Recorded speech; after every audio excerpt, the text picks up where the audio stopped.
Anyway, mga kababayan, dumako ho tayo dito. Meron tayong video, no? Meron tayong balita galing sa UNTV. Ay, shout out po sa UNTV na kadalasan po nating humihiram tayo ng mga video kagaya ho nito.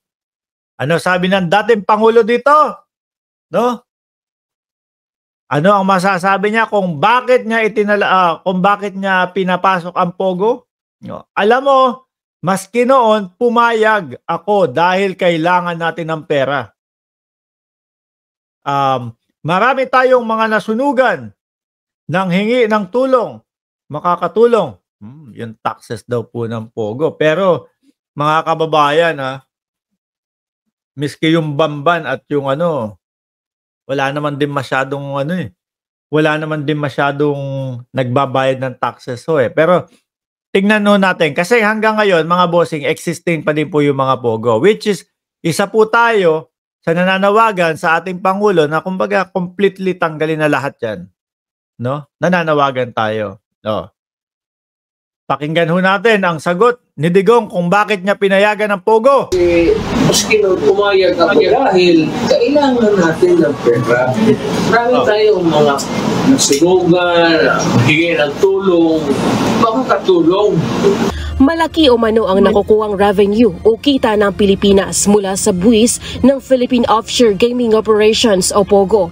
Sa isang press conference sa Tacloban City kahapon, sinabi ni dating Pangulong Rodrigo Duterte na malaki ang naitulong nito.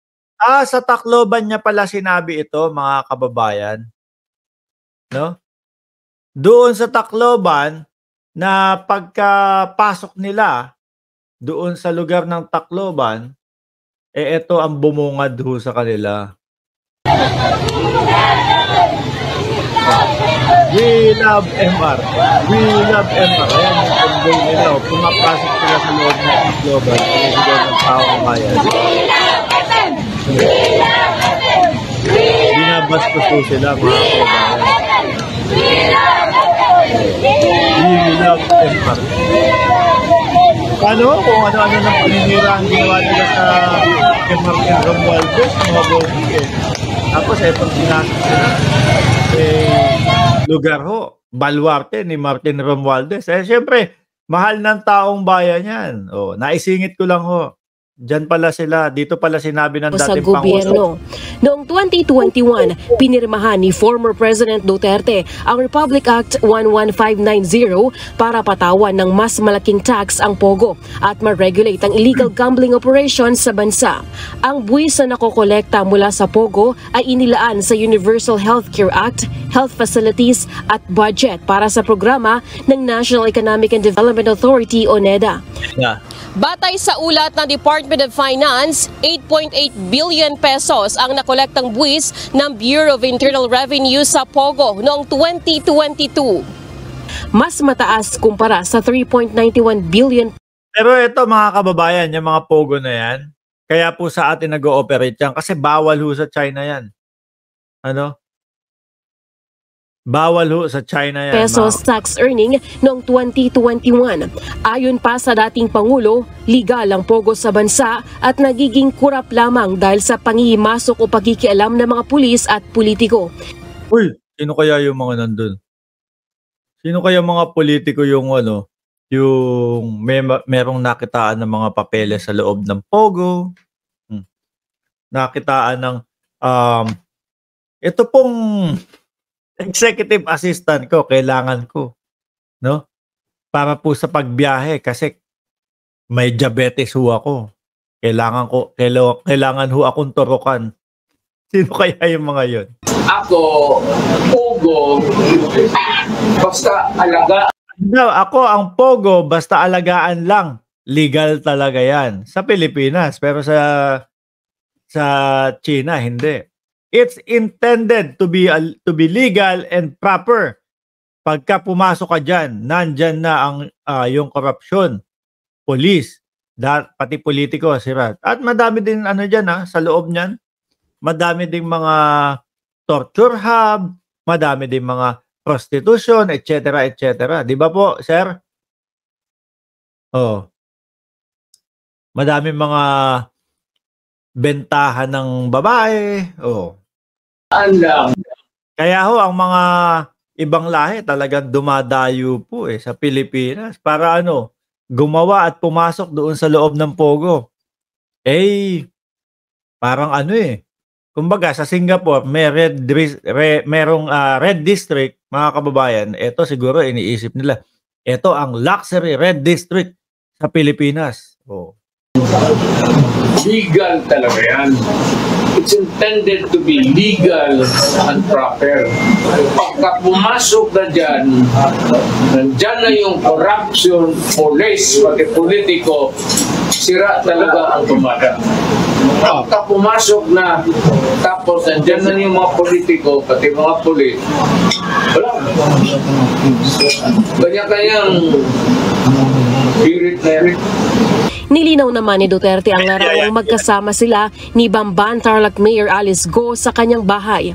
Ayon kay Duterte, nagsagawa umano noon ng lakbay-aral si Go kasama ang ilang mayor at councilors. So I do not deny that she was, sabi kasi ng mga DDS, yung mga bossing ni Ronaldo, sabi, edited naman yung picture na magkasama si Duterte at si Go, si Alice Guo, Ayan sabi ni dating Pangulong Duterte. So I do not deny that she was there because nandyan sa picture. What now? Hindi naman ako nagpupunta ng Pampanga. Hindi ko alam yung Pogo. I do not even know what is all about there. Dapat talagang kung ganun, pinapasok mo yan. Tutukan mo dapat lahat yan, mga kababayan. Diba? Hindi yung, sige, pasok, okay na yan. Pasok, okay. Kolekta ng buwis, okay na yun. Bahala na sila dyan kung ano mga pinaggagawa nila dyan sa loob. Bahala na sila dyan. Mahina talaga utak nitong nagkokomento na to. Edited lang yun para may content. Mahina utak mo, ayan niya, Yung idol mo na nagsasabi, kine-claim niya. Diyos ko. Kaya napagtatawanan kayong mga DDS dahil sa mga kagaya mo, Ronaldo. Si Digong na nagsabi, ayan, so I do not deny that he was there. Tapos kay Ronaldo, edited pa din. Anak ng lugaw na utak yan. Masyado ka bang pinakain ni Bongo ng napakadaming lugaw? Cynthia Felix, shoutout po sa inyo. Shiro Kansaki, iyakin talaga mga DDS. Deny that she was there. It's all about. Samantala, wala na umanong balak tumakbo pa ang dating Pangulo. Ayon sa kanya, matanda na siya para rito at Ito mga kababayan, talagang linilinis niya na. Kasi nung pinapanood ko ito, mga kababayan, mga bossing, itong balita na ito, halos karamihan, nung sinasabi ngayon ng dating Pangulo, binabaliktad niya na po lahat. No? O kinokontra na niya na po lahat. Kagaya na lang nung 3 Duterte. Yan, kinontra niya na din dito. Joke-joke lang daw ni Sara. Nauubayan na lang niya sa Diyos ang kanyang kapalaran. Pinaubaya na naman kay Kibuloy ang kapalaran. Bakit to? Paano tayo naniniwala ang dating Pangulo sa Diyos? Alam naman po natin kung ano yung mga sinabi niya dati. Di ba? So, ang tingin ko, ang pinapaniwalaan na Diyos nito si Kibuloy. Di ba? Ipagpapaubaya ko na lang sa Diyos ang ating kapalaran. Ano sabi ng dating Pangulo? Wala kay Inday. Sinungaling pala si Inday. Ganun kaya ang ibig sabihin ng dating Pangulo doon? Naniniwala ka kay Inday? Ibig sabihin, nagsisinungaling ang ating Vice Presidente? Galing kay dating Pangulong Duterte? Naniniwala ka kay Inday? I-jamming ka niyan. Naku, anong jamming? I-jamming ka niyan ng husto. Ano ba yung mga ganon? Ano ba yung mga ganong salita? Saan ba nakukuha yung mga i-jamming ka niyan ng husto? No? O, inamin ni Digong, ano ngayon, yung mga digonggong. Jamming ganyan na gusto. Wala na, pagbalabag yun. Ako alam ko yung mga jamming na mga ganong salita ho, mga kababayan, eh, jamming tayo pare. Yung mga ganon eh, no? I-jamming ka niya ng gusto, lalo na pagbalabag yung tanong. Matanda na ako, hindi daw tatakbo. Yung tanong, kana mo'y matubak na to o mukonsulta ta sa Ginoo. Ako, yun na naman.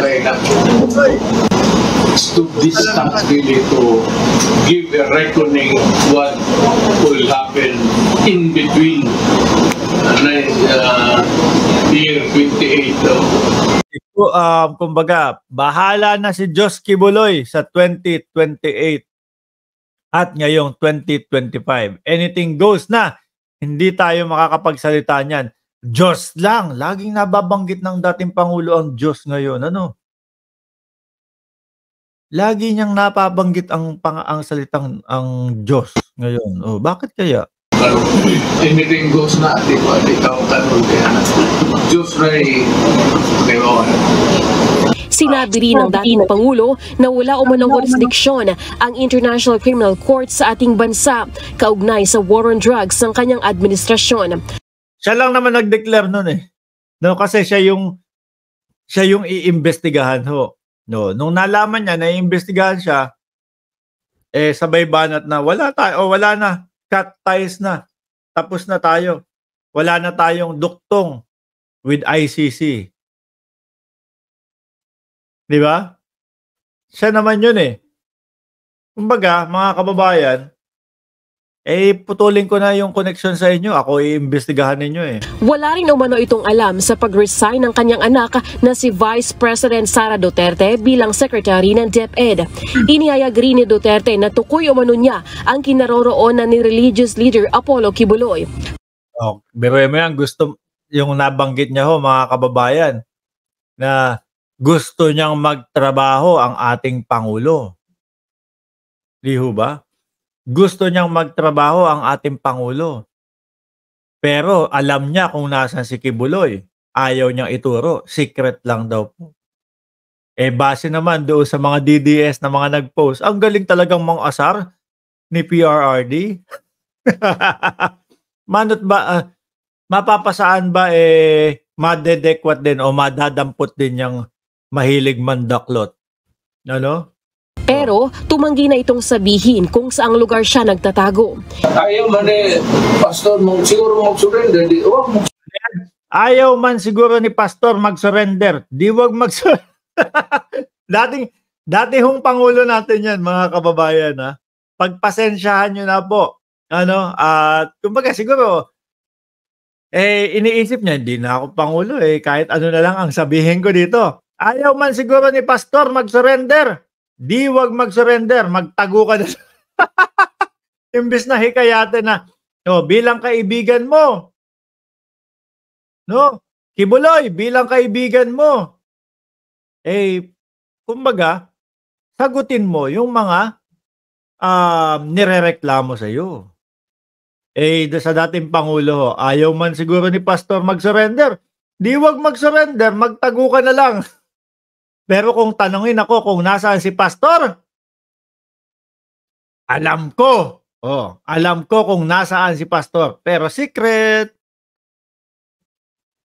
Ganyan ho ang ating dating presidente, mga kababayan. Ganyan ho. Alam naman na pala kung nasaan si Pastor. Gusto mong pagtrabahuin ng Pangulo, no? Pero ayaw mong makipagtulungan. Paano yun? Paano yun? Pasensya na ho, medyo doon sa sinasabi ninyo na magtrabaho ng maayos ang ating Pangulo, isa pa din ho kayo sa nagpapahirap eh. Hinahanap ng batas ang best friend ninyo.